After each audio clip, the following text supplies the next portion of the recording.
But the question of who is a Christian, as we're looking back in church history, is a question that I'm going to urge us not to ask or try to answer.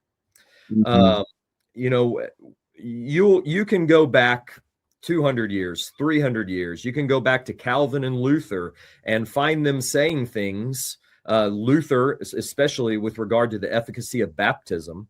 And you would have say things that would ordinarily in 21st century Reformed thought, we would say is beyond the pale of what we would consider a clear enunciation of the gospel.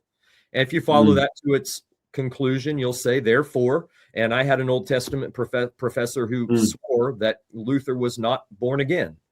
Well, I think he was, but I don't know he was. And furthermore, that Old Testament professor doesn't know he wasn't.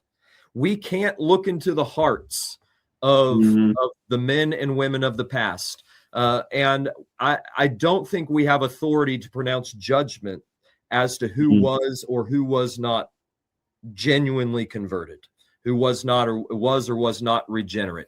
All we have is what they wrote. All we have is what they did.